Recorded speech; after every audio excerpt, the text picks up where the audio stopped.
അടിസ്ഥാനപരമായിട്ട് കോൺഗ്രസ് പാർട്ടി മുഖ്യമന്ത്രിയൊക്കെ തീരുമാനിക്കുന്ന പ്രോസസ്സ് വേറെയാണ്. അത് നിങ്ങൾ ഉദ്ദേശിക്കുന്ന പോലത്തെ ഒരു പ്രോസസ്സിലല്ല വരുന്നത്. അത് നിങ്ങൾ മറ്റ് സംസ്ഥാനങ്ങളിൽ എടുത്താൽ നിങ്ങൾക്കറിയാതെ അത് വേറൊരു പ്രോസസ്സിൻ്റെ ഭാഗമായിട്ടാണ് മുഖ്യമന്ത്രിയൊക്കെ വരുന്നത്. അപ്പോൾ അത്തരം കാര്യങ്ങളല്ല യഥാർത്ഥത്തിൽ ഇവിടെ പ്രസക്തമായിട്ടുള്ളത്. ഇവിടെ പ്രസക്തമായിട്ടുള്ള വിഷയം ഇപ്പോൾ കാരണം 1.5 വർഷം നേരത്തെ ശ്രീകുമാർ സാറ് പറഞ്ഞ പോലെ 1.5 വർഷം എന്ന് പറയുന്നത് ദീർഘമായ കാലയളവാണ് രാഷ്ട്രീയത്തിൽ. ഈ 1.5 വർഷത്തിനുള്ളിൽ മറ്റെന്ത് സംഭവിക്കാം.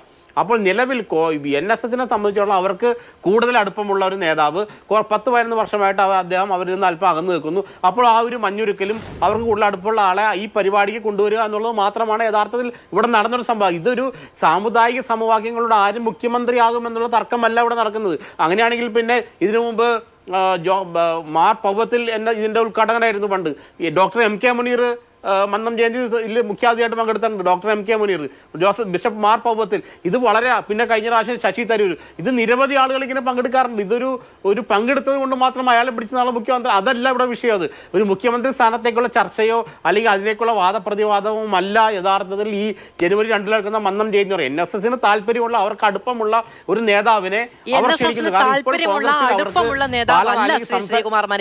NSSന് താല്പര്യവും അടുപ്പവും ഇല്ലാതിരുന്ന ഒരു നേതാവ് തെരഞ്ഞെടുപ്പിന് 1.5 വർഷം എന്ന് പറയുന്നത് ഒരു കളമൊരുക്കുന്ന കാലമാണ്.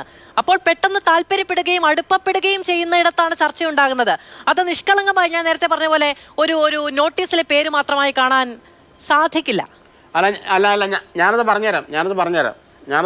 കാരണം എന്ന് വെച്ചാൽ ഈ രമേശ് ചെന്നിത്തല ഈ കോൺഗ്രസ് NSSുമായിട്ടൊരു പാലം പോലെ വർത്തിക്കാൻ ഇപ്പോൾ അവർ വിശ്വസിക്കുന്ന ഒരു വ്യക്തി, അല്ലെങ്കിൽ ഇപ്പോൾ അവർക്ക് കഴിയുന്ന ഒരു വ്യക്തി എന്ന് അവർ വിശ്വസിക്കുന്നത് രമേശ് ചെന്നിത്തലയാണ്. മറ്റു നേതാക്കളെക്കാൾ കൂടുതൽ.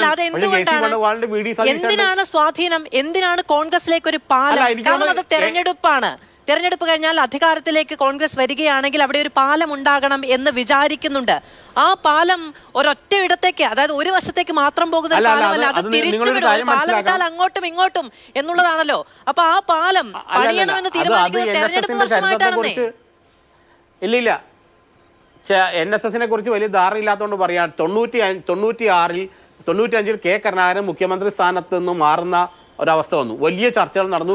K കരുണാകരൻ മുഖ്യമന്ത്രി സ്ഥാനത്ത് നിന്ന് മാറ്റാൻ തീരുമാനിച്ചു. രണ്ടേ രണ്ട് പേരാണ് അന്ന് എതിർത്തത്, 100% എതിർത്തത്. കോൺഗ്രസ് ഹൈക്കമാൻഡിനോട് പറഞ്ഞു K കരുണാകരനെ മാറ്റാൻ പറ്റില്ല. 1 PK നാരായണപ്പനക്ക്, 2 MV രാഘവൻ. രണ്ടേ പേരെ പറഞ്ഞുള്ളൂ. പക്ഷെ എന്നിട്ട് കരുണാകരനെ മാറ്റിയില്ലേ. അപ്പോൾ അവരെടുക്കുന്ന ഒരു നിലപാടെന്ന് പറഞ്ഞാൽ നിങ്ങളൊരു കാര്യം പഠിച്ചത്, നിലപാട് ഇതാണ്. കാരണം അന്ന് ഒരു കാരണവശാലും K കരുണാകരനെ മാറ്റാൻ പറ്റില്ലെന്നാണ് PK നാരായണ പണിക്കരും MV രാഘവനും പറഞ്ഞത്. എന്തുകൊണ്ട് MV രാഘവൻ പിന്നീട് ഉമ്മൻചാണ്ടിയുടെയും ആന്റണിയുടെയൊക്കെ മന്ത്രിസഭയിൽ മന്ത്രിയായില്ലേ? അതൊരു ഒരു വിഷയത്തെ അധികരിച്ചുള്ള നിലപാട് മാത്രമാണത്. അവരുടെ നിലപാട്. ഇപ്പോൾ NSSന്റെ നിലപാട് ഇതാണ്. രമേശ് ചെന്നിത്തലയെ വിളിക്കുക, ഈ പരിപാടിക്ക് വിളിക്കുക, അദ്ദേഹം സംസാരം, അത് അവരുടെ നിലപാട് മാത്രമാണ്. അദ്ദേഹം അവർ വിളിച്ചു, ഇൻവൈറ്റ് ചെയ്തു, അദ്ദേഹം പോകുന്നു. അല്ല, അതിന്റെ അപ്പുറത്തേക്ക് വേറൊരു രാഷ്ട്രീയ മാനാതിരില്ല. അല്ലല്ല, അത് അത്രമേൽ നിഷ്കളങ്കത തൽക്കാലം നമുക്ക് ഉണ്ടാവില്ല. ശ്രീകുമാർ മരയിൽ ഒരു താല്പര്യത്തിന് വിളിച്ചു പോകുന്നു എന്നിടത്ത് കൃത്യമായ ഒരു പ്ലാൻ അല്ലെങ്കിൽ ഒരു പ്ലോട്ട് അല്ലെങ്കിൽ ഒരു സാഹചര്യം ഉണ്ട് എന്നത് കേരളത്തിൽ എല്ലാവർക്കും അറിയാവുന്ന കാര്യമാണ്. അത് താല്പര്യപ്പെട്ട് മാത്രം വിളിക്കുന്ന ഒരു കാര്യമല്ല. അത് അങ്ങനെ ചിന്തിക്കരുതേ, അല്ലെങ്കിൽ അങ്ങനെ പറയരുതേ. അങ്ങനെ അല്ല എന്നുള്ളത് എല്ലാവർക്കും അറിയാവുന്ന ഒരു കാര്യമാണ്. കണിച്ചുകുളങ്ങരയിൽ നിന്നൊരു ക്ഷണം വരുന്നു. അങ്ങനെ കൃത്യമായ ഈ പറയുന്ന ഒരു മൂവ്മെന്റ് നടക്കുന്നുണ്ട് എന്നത് ദൃശ്യമാണ്. നമ്മൾ എത്ര മറച്ചു വെക്കാൻ ശ്രമിച്ചാലും. അല്ല, അങ്ങനെ നിങ്ങൾ അല്ല അതൊരു മൂവ്മെന്റ് അല്ല. കാരണം അതൊരു തികച്ച യാദൃശ്ചികമായ സംഭവമാണ്. കാരണം വെച്ചാൽ നാളെ വെള്ളാപ്പള്ളി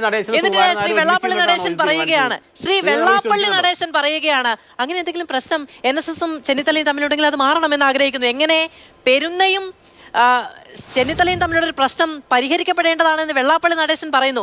ഇതൊക്കെ നമ്മളിങ്ങനെ ആശ്ചര്യത്തോടെ കാണേണ്ടി വരികയാണ്, കേൾക്കേണ്ടി വരികയാണ്. ഇതൊക്കെ വളരെ സ്വാഭാവികമാണ് എന്നങ്ങ് പറയുമ്പോൾ അതിനകത്തൊരു ആശ്ചര്യമില്ല. അതിനകത്തൊരു ആശ്ചര്യമില്ല. കാരണം വെച്ചാൽ എന്തുകൊണ്ട് നിങ്ങൾ PT ചാക്കോയെ മുഖ്യമന്ത്രി സ്ഥാനത്തേക്ക് കൊണ്ടുവന്നില്ല എന്ന് ചോദിച്ച ആളാണ് മന്നത്ത് പത്മനാഭൻ. അപ്പം അതിനകത്ത് എന്ത് രാഷ്ട്രീയം ഇതിനകത്തുള്ളത്? എന്തുകൊണ്ട് നിങ്ങൾ PT ചാക്കോയെ അവഗണിച്ച് അദ്ദേഹത്തെ മുഖ്യമന്ത്രി ആക്കില്ല എന്ന് കേരള കോൺഗ്രസിന്റെ രൂപീകരണ സമ്മേളനത്തിൽ പ്രസംഗിച്ച ആളാണ് ഇതിന്റെ സ്ഥാപക നേതാവ് മന്നത്ത് പത്മനാഭൻ.